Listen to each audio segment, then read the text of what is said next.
Okay, let's hear what you got.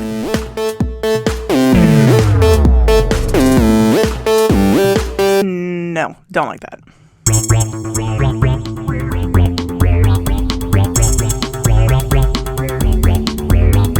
That's better.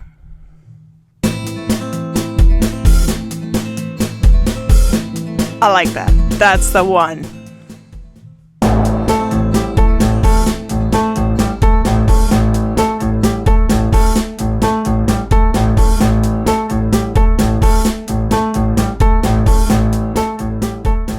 Welcome to episode 2 of Chats. Today we are talking about pet peeves. I'm Corbin. I'm Sarah.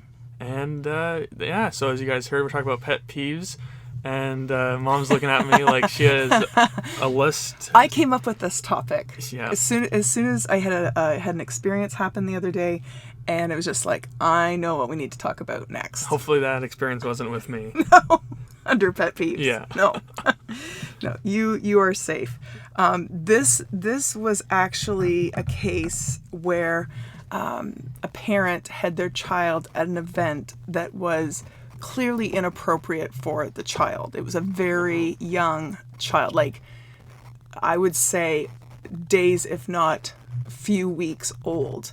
And it was in a very public space where there were lots of people and there were animals and lots of activity. And I'm sure the logic is, well, we want to go and we can't get a babysitter, or we don't want to leave the baby because it's so new. Excuses. Well, reasons, but sometimes excuses. It depends on the circumstance and parent. But well, I just felt that, like, I know when I was a new mom, first of all, terrified, like just wanted to do everything you could to protect the baby. But on the other hand, it was kind of like I was simply too tired to do stuff, and maybe it's jealousy. Maybe that's what it is. But that kind of triggered me to say, that kind of ticks me off. That's like a pet peeve, really. Yeah. And when you think about what a pet peeve is, that's really the definition, is something that annoys someone. And that really annoyed me. Yeah. I saw something like that the other day as well, just at the movies, where, a mother taking a very newborn child into a movie that definitely, a rated R movie that the child will obviously not understand, but I feel that... a rated R movie? Yes. Took a baby? The lady took a baby to a rated R movie.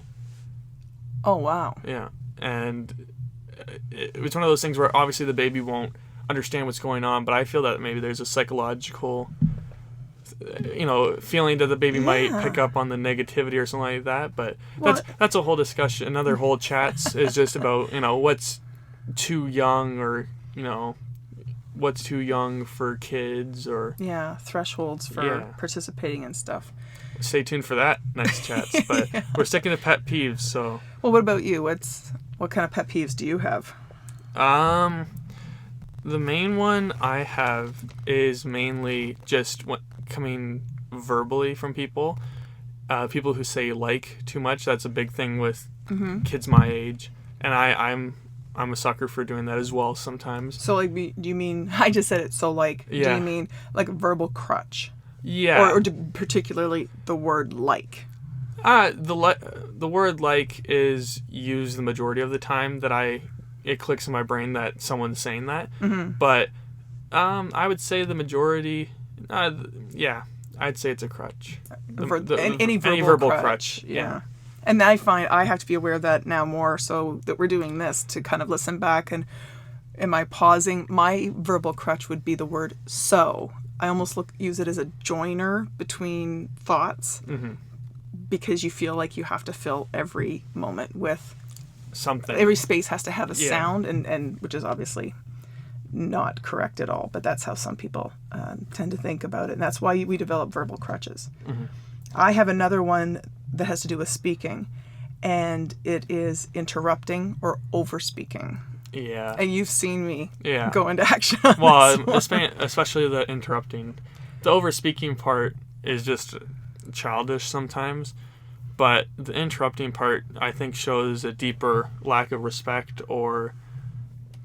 You know what I mean? That's exactly my issue is, and I know sometimes, and I try to limit that even when we're talking here, is there are times when you can be talking and sometimes you will overlap, but I think as long as you stop yourself, and don't allow that to continue, that's one thing.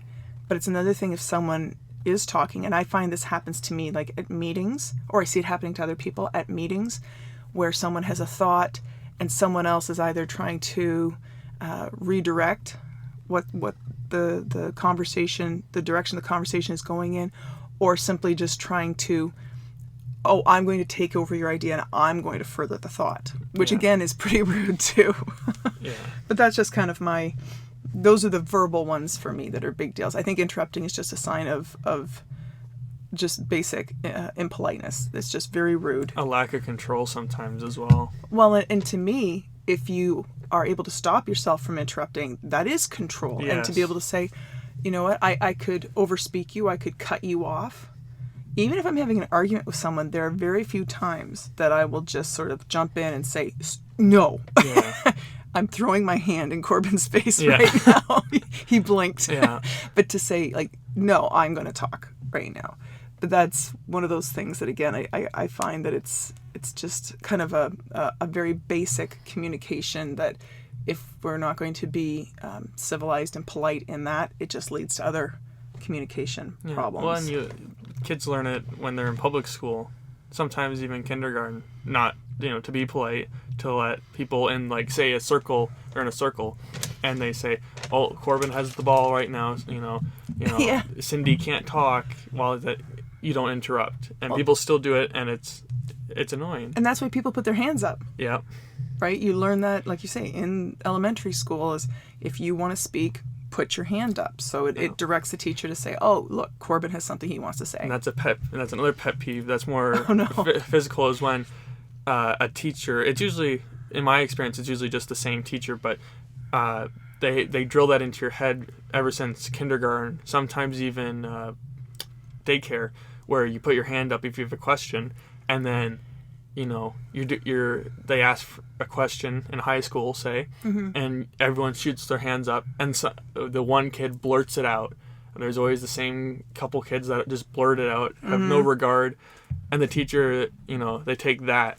It's just little things like that, right? Well, that just trains them to stop being polite, because if you don't have to wait your turn until you're called upon, then all that means is just everybody's going to stop playing by the rules and just turns into a free-for-all, right? Yeah.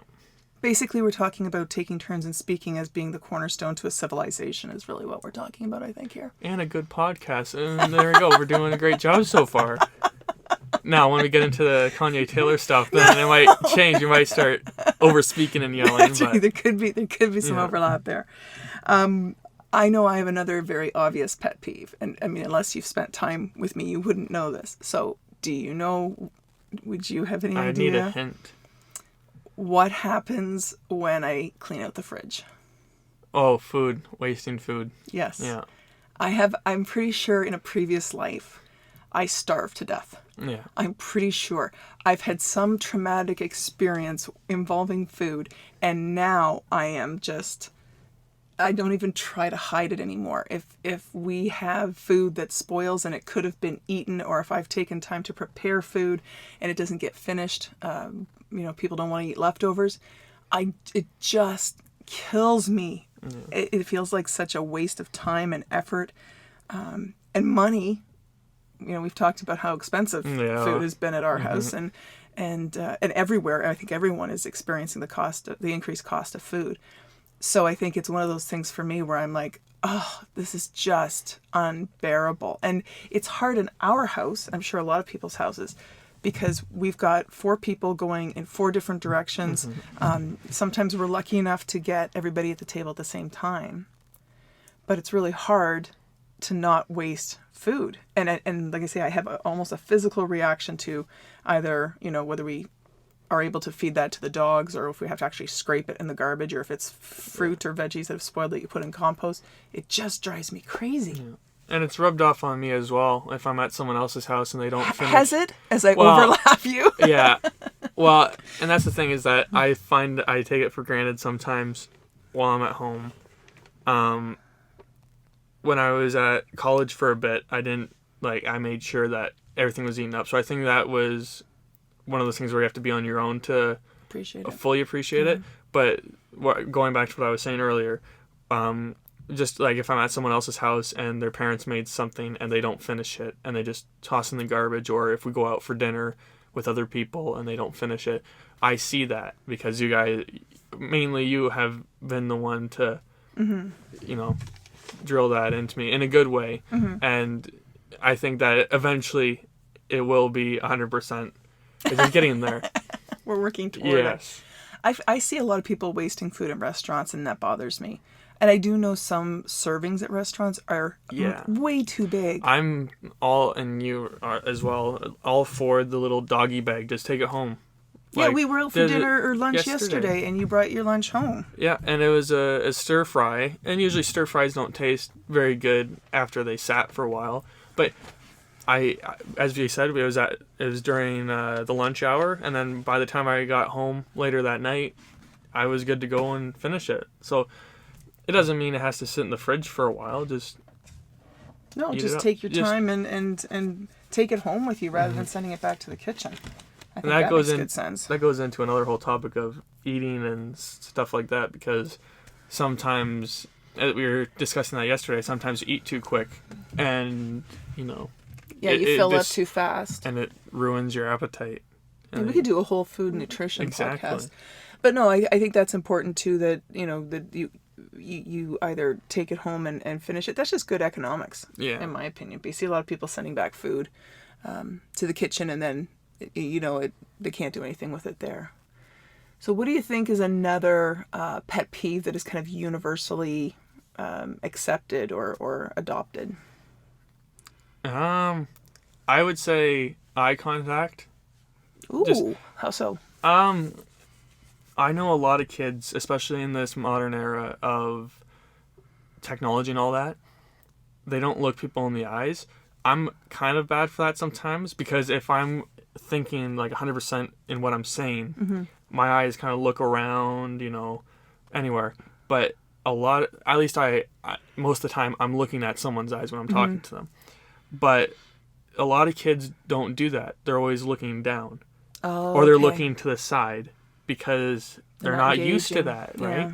And, you know, I think for my age group, it's okay, but I see, you know, the public school kids right now, and they don't look you in the eye. Or if they do, they immediately look away, kind of. It's too intense for them, It's too intense, I think. Yeah. And that's, to me, it's another sign of respect, and a simple sign of respect, you know? Yeah. It doesn't cost anything, and it's a quick little show that I'm listening, you're taking it in, you know. It's a courtesy. It's a courtesy, yeah. Yeah. Well, that's a good point. I never thought of that one. Well, one I can think of as being a little more universal that most people have a pet peeve with is people oversharing on social media. I was going to bring up social media, something along that line, but you go ahead with that. Well, I think social media, obviously, lots of positives, a number of negatives. But for me, when I see people sharing things on social media, and it's one thing, I'm not talking about had a great dinner. I don't care. Take pictures of your dinner and share it, or take a picture of I'm great, infamous, annoying for taking pictures of skies or sunsets or things that I think are beautiful or impactful or, you know, kind of resonate with me. And I think I know people that might enjoy this. Yeah. But for me, it's things that are overtly political. Like, you know, someone's really hardcore trying to put out something politically, or personal. Yeah. When you get that stuff put out there, like, just, you know, I can't believe another thing went wrong today. And then that's all they say. You know, they'll put that post out there and you're like, 3 dots. And then, well, it feels like it. Even whether they put it or not, it feels like they're kind of looking. Yeah, they're looking for it. They're baiting. And then what happens? And then someone just as clueless goes on. Or maybe sometimes it comes from a place of caring too much. Okay? Where they say, are you okay? What's wrong? And then it blows up. And then sometimes it blows up, or sometimes it just goes nowhere, and then you're left even more worried about, oh no, what's going on? Yeah. But I was going to say one of my pet peeves is, especially, I keep on coming back with kids my age, but they have this, on Instagram, you have your main account and you have your spam account. I've never done that. I think it's ridiculous. The Okay, main explain for people who don't know what a spam account is. Yeah, so a main account is, probably the first one they made. And The one that everybody knows about. Everyone knows about. It's the politically correct one. I'm using finger quotes. Where, it's just mostly just selfies or photos of them. Like the best cream of the crop in your phone gallery of photos. Mm-hmm. The best of the best. And that's you promoting yourself. And then you have your spam one, which is just anything, like whatever pops into your head, you're saying it practically.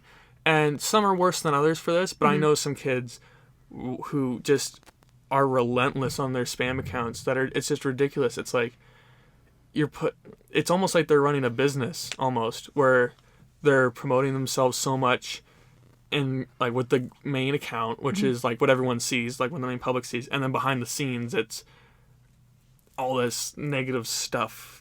But it's just... So it's like what they want people to see in the first account, but then how they feel in the second account? Is that what you're saying? Yeah. And it's annoying. The pet peeve coming in here is whenever... I'm not on social media anymore, but whenever I wanted to see someone's photo, because people would be talking about, oh, did you see this post? And I'd be like, well, no, I follow you. I didn't see it. And they're like, oh, you have to follow my spam. No, why can't I just see it when I'm following your main one, right? Yeah. But and they're so dedicated to that because they want followers, they want likes on their spam account as well. Yeah. They won't. I even ask to see the photo just on their phone because they're right there with me. Right. They won't show it because they want you to go on the spam that much and like it. And I told people I don't follow spams, and they get angry about it, and it's just like, so that's a very very heated topic is social media, because it's just... We could go through a whole... It's a rabbit hole. Yeah. But that's one of my biggest pet peeves, that I think people... which sometimes the people are the same, that you just talked about, the people who will say, oh, had a bad day, or someone on having a spam account. But I find most of the time they're different ages. Oh, I would agree with that. But sometimes they're the same. But that's what got me thinking is...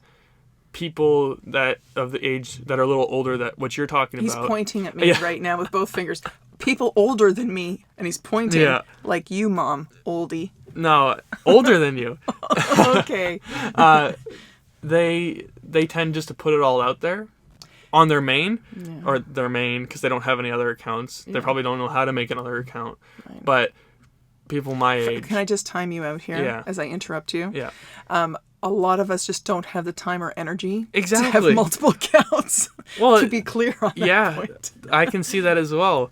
But yeah, because a lot of these kids just have too much time on their hands, and it goes back to a lot of stuff. But let's do a podcast just on social media sometime. That'll be an extra long one. But to wrap up on that particular point, I would say, for me, for my age group, when you're saying about like the difference in the age groups, for me, I do see people that are either really putting up very strong political points, or extremely personal, and that could be family dysfunction or relationship dysfunction.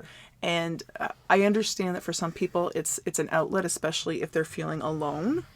I'm saying that with kindness. Yeah. But I also I think people need to understand that can be really awkward for the observer to see that and think, I know more about this person than what is probably appropriate. And that can be uncomfortable for both parties, really, because at some point when those people, their lives fall back into place, or if they reconcile, or things are okay, they've put a lot of stuff out there. And maybe even their kids can see it. I don't know. Or other family members that are going to be impacted by it. It makes it difficult. So as far as that goes, I think we could probably do, like I say, a whole different... a couple episodes on social media. I think we could. I did look up some... I think it's under Huffington Post, the HuffPost website. 76 incredibly accurate pet peeves that will drive you nuts. How many? We're not going to do all 76. 76. Oh my gosh. Someone put some effort into this list. Number 1, loud chewing, or people chewing with their mouths open. That's just disgusting. I would say that's a fairly valid pet peeve. I think the loud chewing one, sometimes, most of the time it's unintentional, but the open mouth one, that's just no. Yeah. Don't do that. So number 2, when people are late or make me late running, or make me run late because I'm waiting for them. That would be me and your father. Yeah. I'm a very fairly punctual person, and your dad is very punctual at work. Like he's very busy, responsible, organized.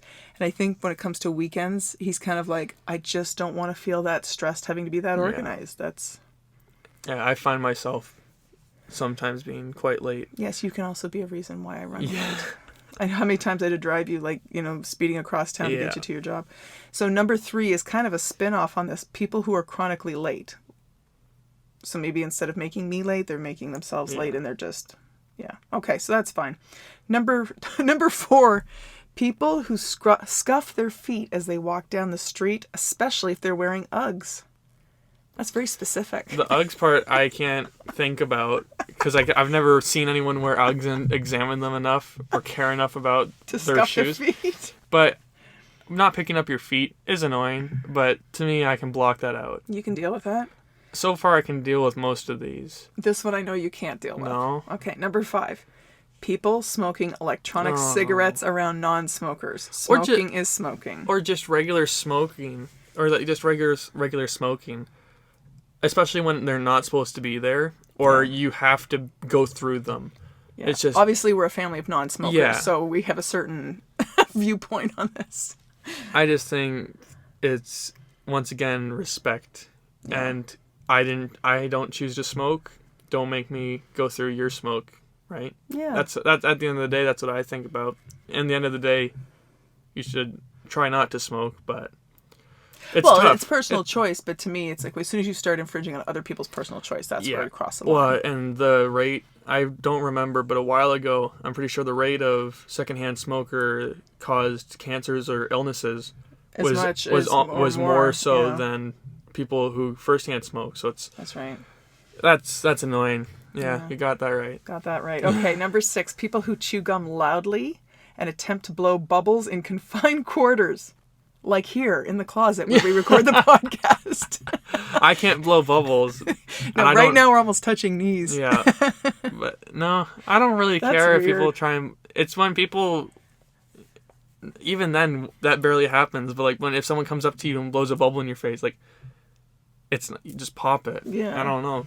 It's certainly less offensive than the smoking one, I think. The person who wrote this article just looked around at the desks around them and thought, oh, God, what does Greg do that makes me really mad?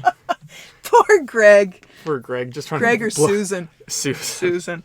Okay, number 7, the feel of chalk. I don't have a problem with the feel of chalk, but and of course, this is an age thing. So for those of us who've actually used chalk on a chalkboard, I use chalk on a chalkboard. When it's vibrated, when you get that certain angle with the piece of chalk and it kind of vibrates against the chalkboard and you just feel like your spine exploding, I get that. I don't like the chalk when it's too small. I'm very sensitive about my fingernails, and if it especially if they hit the board. I hate it when people scratch the board, and that's annoying. Yeah, but it makes me worried when I'm having to write something down, and this school that has so much money doesn't have enough chalk to get a new box of it, so you're using this microscopic little piece to write a whole equation out. It's just brutal. Right. It's not really a pet peeve, it's just annoying. Okay, well, number 8 is people who walk into the subway and stand right in front of the door. I've never had this experience. No. We don't live in an urban center, so subway is not an issue, but certainly would love to hear from those of you who are and can tell us exactly how annoying this is. That would be interesting to know. On a scale of 1 to 10. Yes. 1 being not too bad. Okay, so number 9 is, people who don't cover their mouths when they cough, and I'm going to add, or sneeze. We saw a lady yesterday when we were out in the middle of the mall, and not only was it one hand over her nose while she sneezed, she took both of them. Hands. Like when it's like if you face palm a little bit, or if you're shocked by something and you cover your mouth up and you go, yes. And she if you're covering a yawn over your nose and your chin, like that. And she sneezed multiple times, and she just put her hands back. She didn't wipe them or anything like that. And we just looked at each other. I thought I wasn't sure who of us was going to gag first. What stores has she gone into, and what stuff has she touched? That's what I want to know. And are we breathing the same air she just sneezed into? There's so many people, because it was at a mall, and there's so many people this time of year going to malls. And everybody's getting sick. Everyone's getting sick right now. That's a good one. Yeah. Okay, and the last one we'll do here is number 10. People who discuss being on a diet while you're in the middle of eating something unhealthy.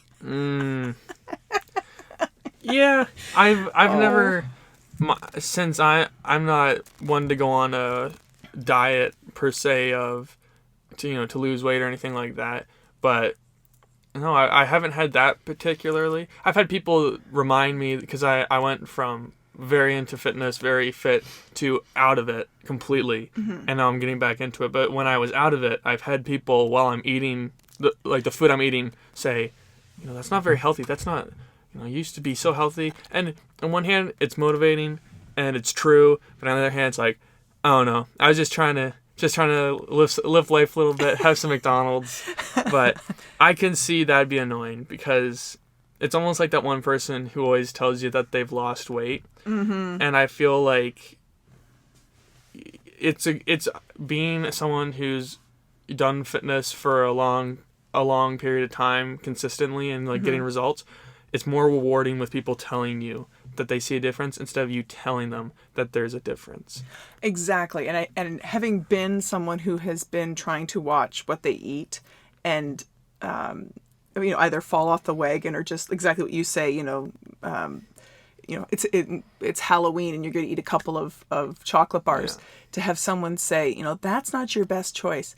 I'm not for. Yeah. You don't have to tell me what to eat. Maybe in my mind, I already know that I'm going to, burn it off doing something else. Or maybe this is the only thing I've eaten today and I'm just trying to stuff something in my mouth because I'm running so hard that I haven't had a chance to put together a proper meal. But I can see that for somebody who's maybe feeling a little self-conscious. It certainly doesn't make you feel good. Whether it's a full-blown pet peeve for me, I don't know. Yeah. So for me, it's a case of that's a little more subjective, I think, than for other people. But I really enjoyed this. This has been a good one. Yeah. I think that was a really interesting topic. I would love to hear back from our listeners to hear if they have any pet peeves that we have not covered. Yeah, I think pet peeve of mine is saying yeah.